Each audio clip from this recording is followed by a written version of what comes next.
Hello friend. इस video में कुछ इम्पोर्टेंट क्वेश्चंस हैं एम्प्लॉयबिलिटी स्किल्स के, उसको स्टडी करते हैं। मल्टीपल चॉइस क्वेश्चन है और ऐसे ही continue regular multiple choice question practice करेंगे एग्ज़ाम तक। सबसे पहले क्वेश्चन नंबर 1 क्या है, इनमें से कौन सा विकल्प रोजगार योग्यता कौशल नहीं है? अच्छा धावक, अच्छा साक्षात्कार कौशल, अच्छा संचार कौशल या त्वरित सीखना। तो एक अच्छा धावक होना, ये कोई रोजगार कौशल आपको रोजगार तो नहीं दिलाता। कोई एक अच्छा, आप अगर अच्छा दौड़ते हैं तो ये कोई आपके लिए रोजगार नहीं दिलाता। तो इसका सही आंसर क्या है? इसमें पूछा था रोजगार योग्यता कौशल नहीं है, तो नहीं है क्या है? अच्छा धावक नहीं है। अच्छा साक्षात्कार कौशल है रोजगार का, संचार भी है और त्वरित मतलब क्विक लर्निंग भी है। ठीक है। कर्मचारी वह है जो पढ़ने के लिए स्कूल जाता है, तो पढ़ने के लिए स्कूल तो स्टूडेंट जाते हैं। काम नहीं करता तो वो तो कोई काम का ही नहीं है। वेतन के लिए काम करता, खेलने जाता, तो वेतन के लिए जो काम करता है उसी को ही कर्मचारी कहेंगे। तो आंसर सी अपना सही है। अच्छे कैरियर विकास के लिए आवश्यक 2 कौशल कौन से हैं? आप देखो, अच्छा कैरियर और विकास के लिए गायन, नृत्य, बागवानी, तकनीशी कौशल और रोजगार कौशल।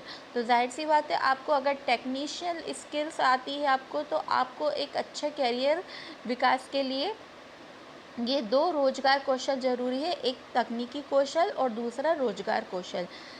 4th क्वेश्चन है, गोपी अपने काम में सीखने और सुधार करने के लिए हमेशा इच्छुक है। उसके पास क्या है? देखो, वो अपने काम को सीखना चाह रहा है और सुधार करना चाह रहा है, तो उसके पास विकास की मानसिकता है। प्यार का कोई मतलब नहीं है, प्रमाण पत्र का भी कोई सीखने या सुधार करने से कुछ वो लेना देना नहीं रहता है। लेकिन अगर आप में विकास की मानसिकता है, आपके दिमाग में अगर मानसिकता ये है कि आपको विकास करना है, तो आप नए काम सीखेंगे और अपने काम में सुधार भी करेंगे। रोजगार योग्यता कौशल का अर्थ क्या है? रोजगार योग्यता कौशल का अर्थ है नौकरी पाने के लिए कौशल, एक अच्छा कर्मचारी बनने का कौशल, अच्छे संचार के लिए कौशल, उपरोक्त सहित भी। तो इसमें एक अच्छा कर्मचारी बनने का कौशल को ही रोजगार योग्यता कौशल का अर्थ बोला जाता है। तो इसको ध्यान रखिएगा क्योंकि ये थोड़ा सा कंफ्यूज करेगा। ठीक है, तो इसको ध्यान रखिए कि रोजगार कौशल का जो अर्थ है वो अच्छा कर्मचारी बनने का कौशल है। जब हम कोई चीज़ ऑनलाइन सीखते हैं तो उसे क्या बोलते हैं? जब भी आप कोई भी चीज़ ऑनलाइन सीखते हैं उसे ई लर्निंग कहा जाता है। ऑनलाइन लर्निंग के फ़ायदे क्या हैं? हम किसी भी समय और कहीं भी सीख सकते हैं। हमारे सहपाठी से मित्रता करना, जल्दी घर आना, पुस्तकालय देखना। इसमें साफ साफ दिख रहा है कि ऑनलाइन लर्निंग आपके फ़ायदे क्या है, आप कहीं भी और किसी भी समय सीख सकते हैं। तो ऑप्शन ए सही है। नेक्स्ट अपन देखते हैं, इनमें से कौन सा रोजगार कौशल पोर्टल है? तो रोजगार कौशल पोर्टल भारत कौशल है। भारत पोर्टल जो है वो रोजगार कौशल पोर्टल है। 9th क्वेश्चन, राम एक कंपनी में फिटर के रूप में काम करता है। वह अपने खाली समय में अपने व्यापार कौशल और रोजगार योग्यता कौशल को उन्नत करना चाहता है, तो वह क्या करे? देखो, उसको अपना व्यापार कौशल और रोजगार योग्यता कौशल को उन्नत करना है, तो जाहिर सी बात है उसको कुछ पाठ्यक्रम खोजना पड़ेंगे, चाहे वो ऑनलाइन खोजे या ऑफलाइन खोजें। ठीक है। जीना ई लर्निंग पाठ्यक्रम के लिए नामांकन करना चाहती है, उसे सबसे महत्वपूर्ण चीज़ की आवश्यकता है। देखो, ई लर्निंग मतलब क्या होता है?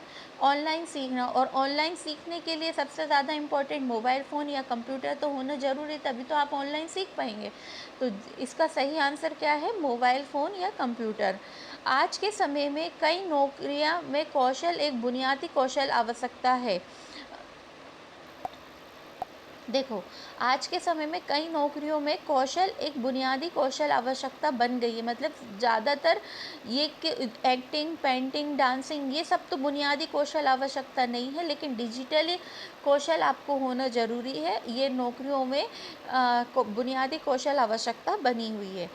डैश नौकरियां प्रदूषण कम करने, पर्यावरण और ग्रह को संरक्षित करने में मदद करती हैं। ऐसी कौन सी नौकरियां हैं जो प्रदूषण को कम करती हैं और पर्यावरण को संरक्षित करती हैं? तो उन नौकरियों को हम, जो भी प्रदूषण और पर्यावरण से रिलेटेड आएगा, तो उन ऐसी जॉब को अपन ग्रीन जॉब बोलते हैं। ठीक है। ग्रीन जॉब महत्वपूर्ण है क्योंकि वे पर्यावरण की रक्षा में सहायता करती हैं। ज़ाहिर सी बात है, ये बिल्कुल सही है, क्योंकि ग्रीन जॉब ही पर्यावरण और की रक्षा या सहायता करती हैं, ठीक है, उसी को संरक्षित करने में मदद भी करती हैं, ठीक है।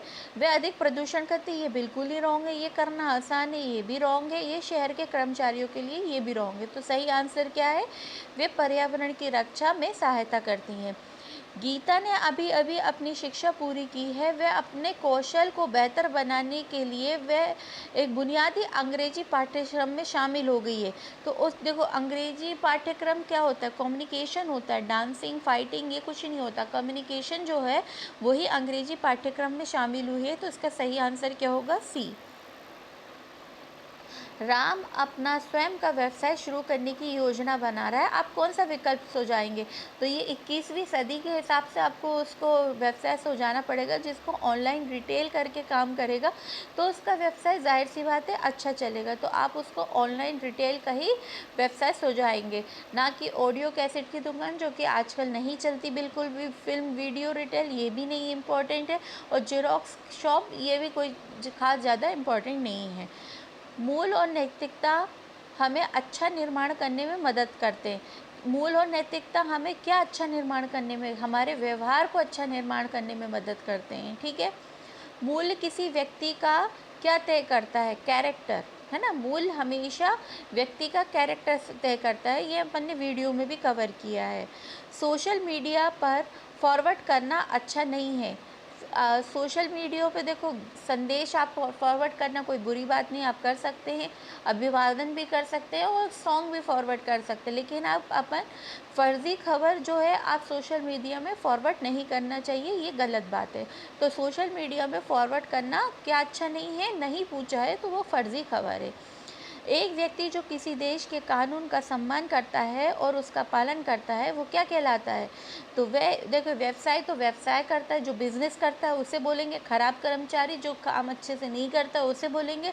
लेकिन जिम्मेदार नागरिक एक जिम्मेदार नागरिक वही है जो अपने देश या किसी भी देश के कानून का सम्मान करे और उसका पालन करे, ठीक है। रीता को ऑफिस में किसी का पर्स मिला, वह इसे कार्यालय प्रबंधन को देती है। इससे पता चलता है कि उसके पास क्या है। भाई देखो, उसको पर्स मिला, वो ईमानदारी से कार्यालय प्रबंधन को दे रहा है, तो इससे पता चलता है कि वो ईमानदार है, यानी ईमानदारी का उसका पता चलता है। भारत का संविधान को क्या बोला जाता है? भारतीय संविधान भी कहा जाता है, ठीक है। भारत एक संप्रभु देश है, इसका मतलब क्या है कि वे अपना क्या बना सकता है? अपने नियम और निर्णय वे खुद ले सकता है। संप्रभु मतलब जिसके ऊपर कोई और दूसरा प्रभु ना हो, उसी को संप्रभु बोला जाता है एक तरीके से। तो जब कोई और नहीं है तो खुद के निर्णय खुद बनाएंगे, खुद के नियम खुद बनाएंगे।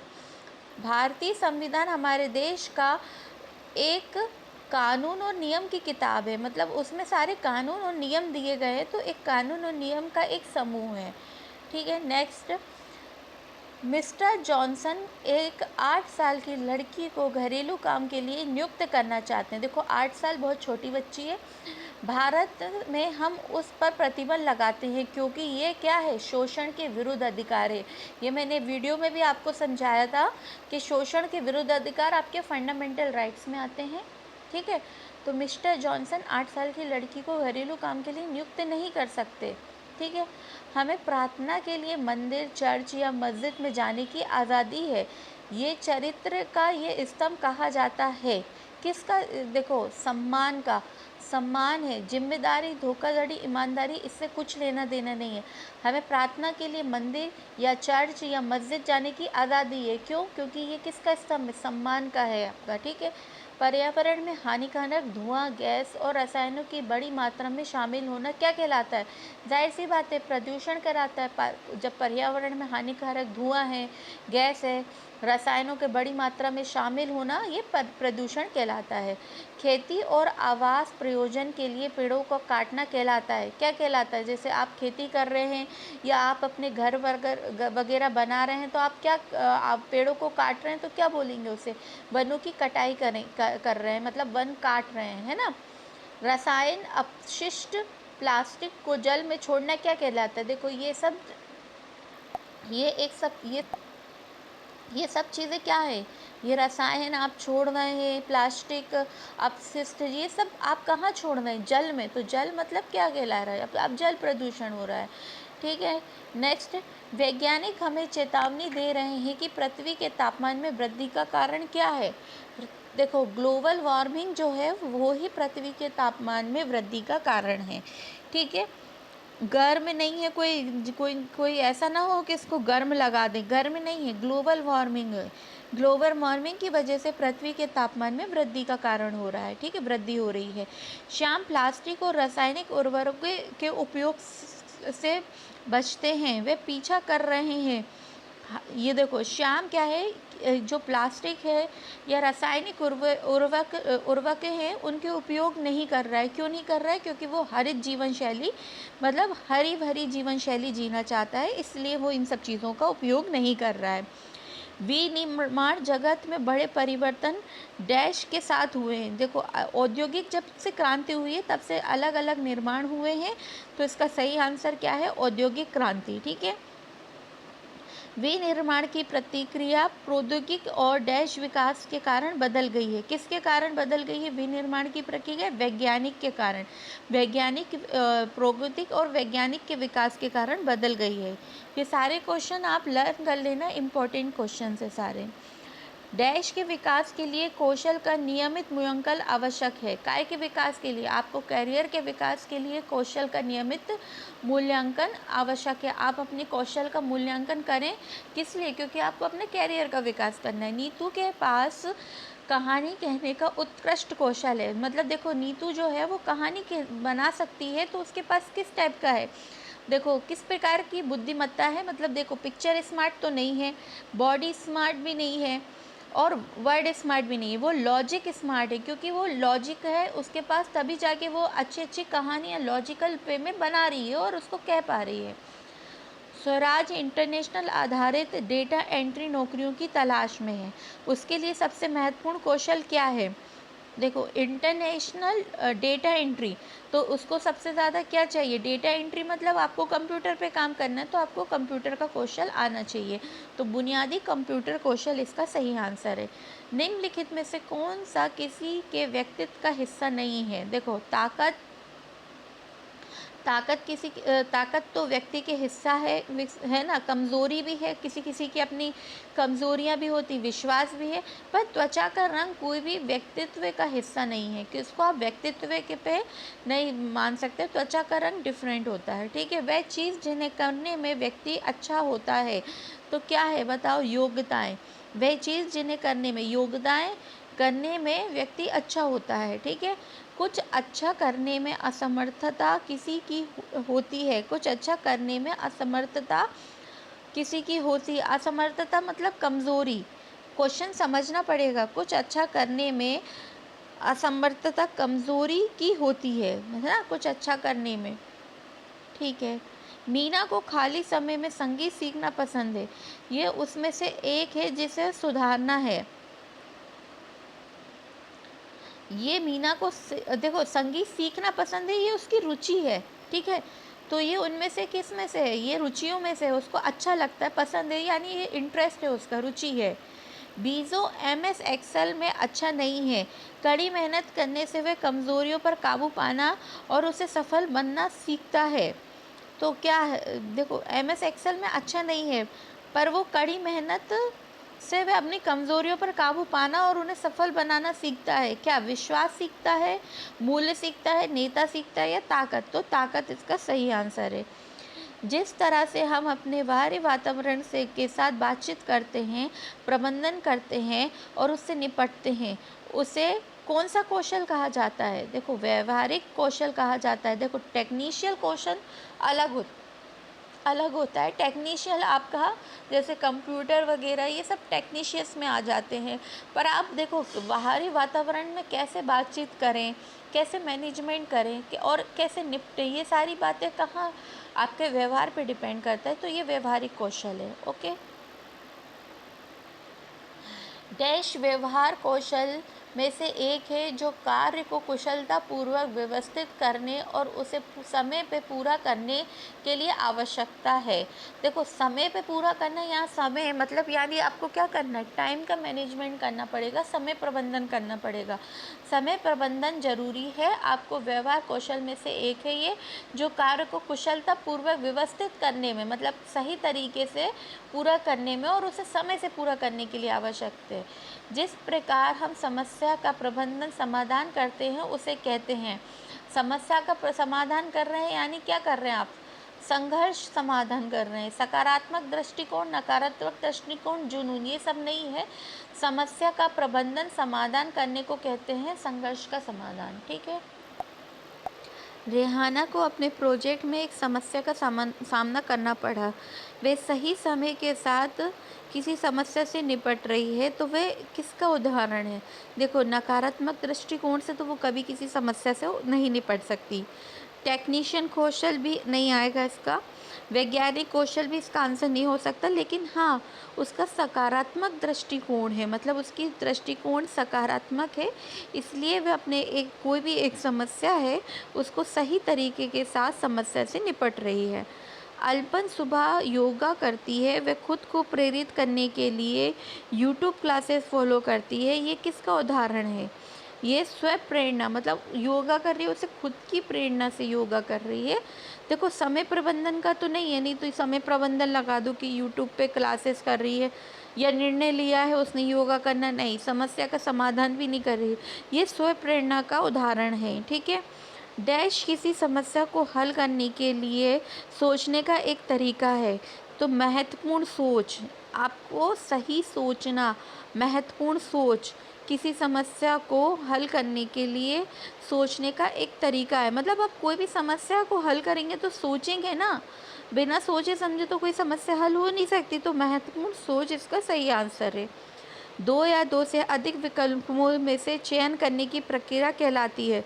देखो, दो या दो से अधिक विकल्प में अगर आप कोई भी चीज़ चयन कर रहे हैं, मतलब कि आप निर्णय ले रहे हैं, विनिर्माण नहीं कर रहे हैं, औद्योगिक क्रांति नहीं है, वैज्ञानिक भी नहीं है ना, टेक्नीशियन है, आप निर्णय ले रहे हैं। इसका आंसर क्या होगा? निर्णय लेना। निम्नलिखित में से कौन सा निर्णय लेने का हिस्सा नहीं है? समस्या की पहचान करना, विकल्प उत्पन्न करना, निर्णय लागू करना या प्रदर्शन करना। देखो, प्रदर्शन करना किसी भी तरीके का निर्णय लेने में से नहीं आता है। ठीक है। इनने यही पूछा है कि कौन सा हिस्सा नहीं है, निर्णय लेने का हिस्सा नहीं है, तो प्रदर्शन करना इसका सही आंसर है। ठीक है। मनु कोई भी निर्णय लेने से पहले किसी समस्या के बारे में अच्छी तरह सोचती है। ये एक एग्जाम्पल है महत्वपूर्ण सोच का, क्योंकि वो अच्छे से सोच रही है ना, तो उसका एक उदाहरण किसका है? ये महत्वपूर्ण सोच का। रेवती को अपने शहर से बाहर नौकरी का प्रस्ताव मिला। उसे फ़ायदे और नुकसान गिनने के बाद प्रस्ताव को अस्वीकार करने का फैसला किया। उसने प्रक्रिया का पालन किया। उसने क्या किया? निर्णय लिया है ना भाई, उसको बाहर से नौकरी का प्रस्ताव मिला, पर उसने फ़ायदे और नुकसान देखे, दो या दो से अधिक चीज़ों के बारे में चयन किया। दो मतलब यही चयन करना मतलब क्या होता है? निर्णय लेना। तो उसने क्या किया? निर्णय लिया है। समय प्रबंधन के क्या फ़ायदे हैं? कार्यों को समय पर पूरा करना, दैनिक लक्ष्य को प्राप्त करना, तनाव करना या उपरोक्त सभी। तो देखो, अगर आप टाइम मैनेजमेंट रखते हैं तो आपके कार्य भी पूरे समय पे ही होते हैं। ठीक है। और आपके जो टाइम, आप जैसे डे वाइज प्लान बनाते हैं तो आप उसको भी तरीके से काम कर पाते हैं। मतलब आपने टाइम बनाया कि मुझे इतने बजे ये काम करना है, तो ये भी आपका इजीली हो जाता है और उससे आपको स्ट्रेस भी नहीं रहता है। तो इसका आंसर डी होगा, उपरोक्त सभी। अच्छा समय प्रबंधन काम करने में सुधार लाने में मदद करता है। तो एक अच्छा, मतलब अच्छा अगर आपने टाइम मैनेजमेंट किया है तो आपको अच्छा प्रदर्शन करने में मदद करेगा। कार्य समय के ब्लॉक को डैश कहा जाता है? पोमो, ये याद रखिएगा, पोमो। ठीक है। कार्य समय के ब्लॉक को पोमो टेक्निक कहा जाता है। रहीम अपने लंच ब्रेक के दौरान एमएस ऑफिस सीखते हैं, ये एक उदाहरण है। वो क्या कर रहा है? टाइम मैनेज कर रहा है ना। लंच के बाद वो क्या कर रहा है? अधिक सोचना तो है ही नहीं, वो एमएस ऑफिस सीख रहा है। ऑनलाइन नौकरी भी नहीं कर रहा है, या कोई तार्किक सोच भी नहीं है, ये क्या है, टाइम का मैनेजमेंट कर रहा है कि भाई लंच के बाद मैं एमएस ऑफिस सीख रहा हूँ, यानी वो अपना टाइम मैनेज कर रहा है, उसमें टाइम मैनेजमेंट का ही एग्जाम्पल है। बानो 25 मिनट का टास्क प्लानर बनाते हैं और कभी भी अवरुद्ध समय में विचलित नहीं होते। ये कौन सा तरीका है? पोमोडोर एक ये है कि मतलब 25 मिनट का उसने टास्क प्लानर बनाया और कभी भी अवरुद्ध समय में विचलित नहीं हुआ। ठीक है, तो ये किस तरीका, कौन सा तरीका अपनाना है? पोमोडोर, जो आपने ऊपर भी पढ़ा था, कार्य समय के ब्लॉक को क्या बोलते हैं? पोमो बोला जाता है। किसी भी समस्या का समाधान ढूंढना डैश कहलाता है। समस्या समाधान कहलाता है, ऑब्वियसली बात है। किसी भी समस्या का समाधान ढूंढना समस्या समाधान कौशल कहलाता है। ठीक है, निम्नलिखित में से कौन सा समस्या समाधान का एक कदम नहीं है? तो समस्या की पहचान करना, ये समस्या समाधान का समस्या समाधान ही कहलाता है। समस्या के भागों में विभाजित करना, ये भी समस्या समाधान ही कहलाता है। लेकिन टाइमर सेट करना, ये कोई भी समस्या समाधान का इसका कुछ लेना देना नहीं है, टाइमर सेट करना। यदि कोई समस्या का समाधान खोजने में सक्षम है तो वह डैश बेहतर हो जाएगा। क्या हो जाएगा? समस्या समाधान में। जैसे अगर कोई व्यक्ति समस्या समाधान खोजने में सक्षम है तो वो क्या कर रहा है? समस्या का समाधान करने में बेहतर हो रहा है। सोनी लैपटॉप पर डाउनलोड की समस्या को ठीक करने का प्रयास कर रही है। पहले प्रयास में वह सफल नहीं हो सकती तो उसे क्या करना चाहिए? उसे दूसरा तरीका आजमाना चाहिए। ठीक है, thank you for watching. Next video जल्दी अपलोड करेंगे।